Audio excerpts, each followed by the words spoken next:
পল্লীগীতি শুনলেন, গেয়েছেন বাবুল বৈদ্য। বাংলাদেশ বেতার, সিলেট। এখনই প্রচারিত হবে স্থানীয় বাংলা খবর। আসসালামু আলাইকুম। সন্ধে 7টা, বাংলাদেশ বেতার, সিলেট। সংবাদ পড়ছি মোহাম্মদ ফয়সল উদ্দিন। প্রাথমিক ও গণশিক্ষা মন্ত্রণালয়ের দায়িত্বপ্রাপ্ত উপদেষ্টা ডাক্তার বিধান রঞ্জন রায় পোদ্দার সিলেট বিভাগের 4টি জেলা সফরের উদ্দেশ্যে আগামী শনিবার সিলেট আসছেন। রোববার সকালে তিনি বিভাগীয় কর্মকর্তাদের সঙ্গে মতবিনিময় করবেন। পরে প্রাথমিক শিক্ষা উন্নয়নে করণীয় বিষয়ে মাঠ প্রশাসনের কর্মকর্তাদের সঙ্গে মতবিনিময় করবেন। দুপুরে তিনি ওসমানী আন্তর্জাতিক বিমানবন্দর সংলগ্ন হোটেলে একটি কর্মশালায় উপস্থিত থাকবেন। বিকেলে নগরীর পিটিআই পরিদর্শন করবেন। এছাড়া সফরকালে উপদেষ্টা সুনামগঞ্জ, মৌলভীবাজার ও হবিগঞ্জ জেলায় বিভিন্ন সরকারি কর্মসূচিতে অংশ নেবেন। বেসামরিক বিমান পরিবহন ও পর্যটন সচিব নাসরিন জাহান আগামীকাল 2 দিনের সফরে সিলেট আসছেন। এ সময় তিনি ওসমানী আন্তর্জাতিক বিমানবন্দরে সার্বিক কার্যক্রম পরিদর্শন করবেন। এছাড়া সুনামগঞ্জের তাহিরপুর উপজেলায় টাঙ্গুয়ার হাওর ওয়াচ টাওয়ার পরিদর্শন করবেন এবং লোকজ ও পূর্ণিমা উৎসব উদ্বোধন করবেন। সরকারি কর্ম কমিশন সদস্য ডাক্তার মোহাম্মদ আমিনুল ইসলাম আগামীকাল বিকেলে নগরীর স্কাউট ভবন ও গোলাপগঞ্জ আঞ্চলিক স্কাউট প্রশিক্ষণ কেন্দ্র পরিদর্শন করবেন। পরদিন তিনি সিলেটে নির্মাণাধীন পিএসসি আঞ্চলিক কার্যালয় পরিদর্শন এবং সার্কিট হাউসে স্কাউট নেতৃবৃন্দের সঙ্গে মত বিনিময় করবেন। ডায়াবেটিস, সুস্বাস্থ্যই হোক আমাদের অঙ্গীকার, এই প্রতিপাদ্যকে সামনে রেখে সারা দেশের মতো সিলেটেও আজ পালিত হচ্ছে বিশ্ব ডায়াবেটিস দিবস।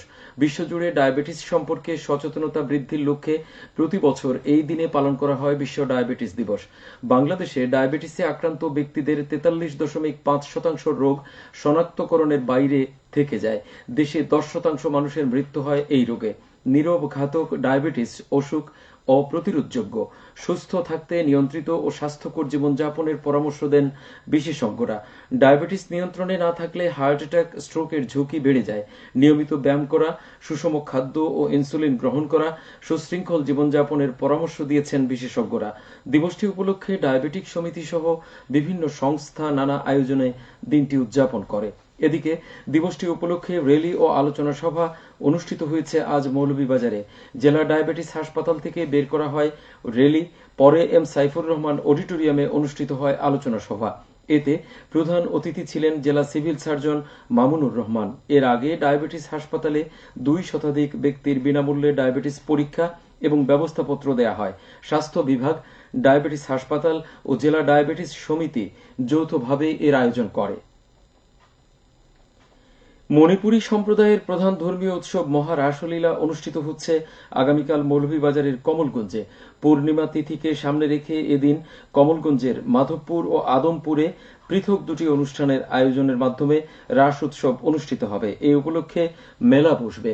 রাসলীলা উপলক্ষে ইতোমধ্যে সকল প্রস্তুতি সম্পন্ন হয়েছে। এলাকায় সাজ বিরাজ করছে। উপজেলার মাধবপুর শিববাজার জোড়া মণ্ডপে মণিপুরী রাসলীলার সেবা সংঘের আয়োজনে বিষ্ণুপ্রিয়া মণিপুরী সম্প্রদায়ের 182তম এবং আদমপুর মণিপুরী কালচারাল কমপ্লেক্স প্রাঙ্গণে মৈথেই মণিপুরী সম্প্রদায়ের 39তম মহা রাস উৎসব হবে এবার।